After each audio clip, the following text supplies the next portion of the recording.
So how many of you have read about, heard about the 75% of employees globally that self-designate as being disengaged? Hard to even look at a Harvard Business Review article without seeing this stat. So we're going to talk about that, the disengagement and how to reconnect employees.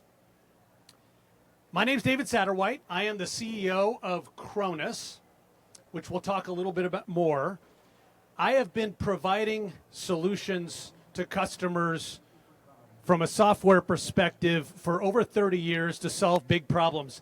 But I have never been more passionate about solving a problem or helping solve a problem, because all of you are going to solve this problem and us, as I am here. Organizations reach their greatest potential when their people do. Anybody want to argue with that one? I think it's hard to argue with. At Chronus, we are on a mission to help organizations create these connected workplaces so that employees can thrive. I fundamentally believe that's what leadership is. Management is about putting the right people in the right place at the right time. It's important. Leadership is about how do we create an environment where employees can thrive. Chronus, employee-driven development platform. We offer mentoring and ERG software to help enterprises combat this disengagement and connection crisis. So just a quick one about what we do. But this is what we want to talk about today. This 3 out of 4. It's an amazing stat. And I challenge each one of you in your organization to think to yourself, what percentage is it for you? Some of you are thinking, for us, it's more than 75%. Others are thinking, no, we're not that bad. But think about that percentage. Right? What's the percentage in your organization of employees who are disengaged? This problem, and I think I'm not talking to anyone who doesn't already know this, is not about compensation. Right? When it comes to compensation, what employees say, what we all say typically on average, is we want it to be fair. I want to be compensated fairly. Everybody wants more money, but at the end of the day, I want to be compensated fairly. But what people talk about and what people focus on are these things. It's the mid-level manager who's not feeling connected to anybody in the company. Doesn't know anybody. Maybe he's not super assertive. Doesn't have any friends that he's established yet. It's about the senior leader whose purpose she feels is not aligned with the company, who feels like she's not leveraging her best talents and skills in her job. It's about the entry-level employee, the frontline employee, who just wants to be developed, who wants to know, how do I get an A? How do I move forward with my career? That's what this looks like. And the disengagement is really a symptom. It's a symptom of this disconnectedness with employees and colleagues and professional development opportunities. And of course, everybody wants to talk about how bad this is because of and after COVID. But let's be honest. How good were we at this, engaging employees, connecting employees before COVID? How did this work? How did mentorship work? Who got mentorship? Who got developed? Who connected? It was extroverts, assertive people, and to be blunt and maybe offend people, it was the white male jock, 27 years old like I was, who was taught from age 2 to knock on everybody's doors to get what you want. And here's the thing. 80% of your employees, they weren't brought up that way. They don't have so we're missing the vast majority of employees in terms of making sure that they're engaged, that they're getting what they needed. We were doing that long before COVID. And now with hybrid and remote, it's that much harder to connect people. Organizations only reach their greatest potential when their people do. And the keys behind that is connection, purpose alignment, and development. And don't you dare tell me that this is a nice to have. How many of you have heard that from your CFO or your finance people? Well, that's a soft issue. That's a nice to have. Let the managers figure that out. Let's do some quick math. Follow me here. Back of the napkin. Let's say you have 10,000 employees, just round figures to make it easy. Let's say your organization's 10,000 employees. Back to that percentage that we talked about. What percentage is it for you? Maybe you're better than the average. Maybe your company is only 50% disengaged, 5,000 people disengaged. What's the average cost per employee in your organization? It's probably $200K, but let's keep it easy. Say it's $100,000. What's the cost of not being engaged? I mean, what do people do when they're not engaged? There was a Gallup poll about a month and a half ago that said that in the tech industry, 93% of employees were either actively interviewing or open to leave the company. 93%. Disengaged employees are not being productive for you. I'm going to call it 50%. So if the average cost for an employee is $100,000, lost $50,000 of productivity. Actually, that's not accurate because most businesses, we don't just want the productivity of what we pay somebody, right? We want double that, triple that, quadruple that. So let's just call it double that. So that's $100,000 of lost productivity. Multiply that times 5,000 employees. That's a big-ass number. So don't tell me that this is not an ROI issue. I think this is a staggering ROI issue of lost productivity in the workplace. Engaged employees, companies that have engaged employees are more profitable. They have higher retention rates, better absenteeism, better customer loyalty. This is an ROI issue, not to mention the right thing to do. Employee-driven development is key to solving this. It's connecting in a formal way employees to employees in a number of different ways. Mentoring programs and employee resource groups are key areas for helping to solve this. Mentorship is one of the best ways to develop people. I've been doing this for over 30 years. Pretty much everything I've learned that was useful came from a mentor. And probably anything that I've actually taught anybody was because it was out of mentorship. It wasn't a formal training program.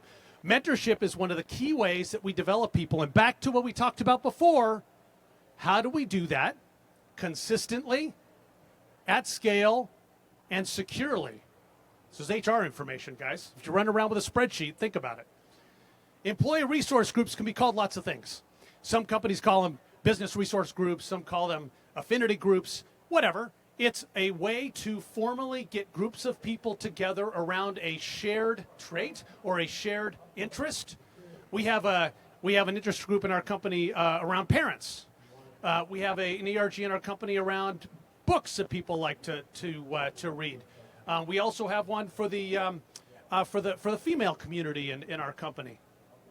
The key is that they're formal programs. And let's talk about these a little bit. So mentoring, what's key to a mentoring program? So first of all, you've got to remove the barriers to enrollment. Again, what we're talking about is getting outside the 20% who are going to get it anyway because they're going to figure it out. We were taught from H2 in sports. We need everybody to be getting the benefits of these mentoring programs.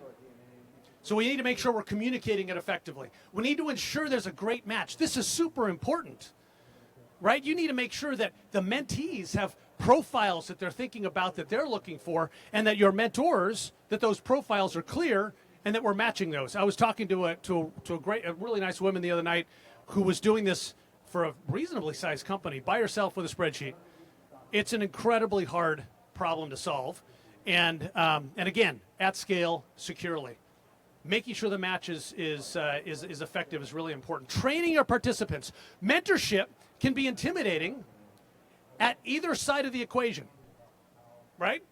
Anybody's been a mentor, it's intimidating. For those of you just been mentees, it's intimidating on the mentor side too. It's both intimidating. So helping give them questions to ask, some guidance on how to approach the relationship is super important. Need to drive seamless communications. So if you're going to have an effective mentorship relationship, you've got to be able to set up meetings, you've got to be able to communicate, and you've got to be able to integrate and use the communication tools that people are used to if it's going to be effective.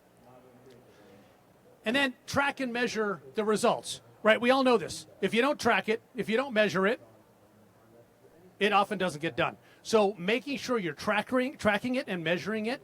And from a standpoint of, I bet most people are in HR, involved in HR in some way or not. just from a compliance perspective, understanding what's going on in the program, super important. Not to mention, we need to know the impact.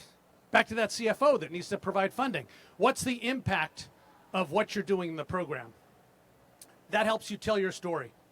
Just some examples. Amazon, little company you might have heard of, all about scale, customer of ours, extremely focused on doing this securely, at scale, reliability, really enterprise ready is what they were looking for, focused on high potential employees, leadership development, affinity groups. And again, they track everything. We recommend that. So 8% increase in employee advancement over a number of years. Just a quote from one of their folks. Mentoring provides a safe space. We know this. Empowers employees to take ownership of their growth and development and enables leaders to show up authentically. Both mentors and mentees share their success and their challenges to pay it forward to the next generation. We know this isn't new, right? This is mentorship. The key is, how do we do it consistently, at scale, equitably, so that everybody in the organization is getting more productive? Again, 75% of employees say they're disengaged. Coca-Cola, you might have heard of them. Like most companies, relying on informal mentoring. It's what we all did. But finding that means that you're relying on every single employee's network, how good they are at networking, the chance encounters for making that happen. So they found that that was leading to isolation and various different things. So they worked on that with a formal program to reduce burnout, stress, isolation. And again, they're tracking things, 209 employee turnovers that they estimate were avoided. Another quote, "It was great connecting with another leader in the organization outside of my department. I love this cross-functional thing that happens with mentorship. Hearing about her professional journey was encouraging, helped me navigate in the organization with the company. She's being developed. I implemented many of the strategic tactics she shared with me when applying for my new role. Connection, feeling involved, purpose alignment." Okay, let's talk about employee resource groups, or whatever you call them. The keys here, number one is promote the ERG. Don't just set it and forget it. This isn't about build it and they will come. You've got to communicate it effectively to the organization, and don't hide what's in it for them, right? There's a lot in it for them in terms of getting connected, meeting other individuals, meeting people and in different organizations, different functions, different geographies, getting connected at various levels of the organization. Make sure they understand that. Provide appropriate resources, super important. Budget is important. It's great to have budget when you're running an ERG. They might do events. They might have speakers to bring in. But I think the most important resource is leadership time, leadership devotion, leadership example. I was extremely honored to be asked to be the executive sponsor for the Black community ERG in my last company. And I think I learned way more than they did. It was an amazing experience for me. But I provided some value, some things I found out. I was told that the Black community in our company didn't know much about stock options. And if you're in a pre-public software company, that's an important topic. They didn't grow up in the same world on average, I was told, and needed more information about that. So I jumped on a call and we did a whole thing, and we talked about what stock options are. You can provide your time and your expertise as leaders, and that's the most important resource you have. Again, driving seamless interaction. Make sure you've got the communication tools, integration to the communication tools, ability to set up the meetings, all those kinds of things, and track it and measure it and tell your story about the impact that you're having with those connections. Boston Consulting Group. Very focused here on identities and increasing inclusion. So they focused on putting together pride networks across multiple geographies, as well as accessibility networks. Really cool. And then, of course, tracking the impact. USI, this cross-departmental connections, which I mentioned earlier, I think is so awesome. Being able to communicate. How often does happen in a large organization where you actually get to connect employees between functions, between geographies, between like areas of the organization? This is part of what you get to do with it. They started with Black employees and female employees.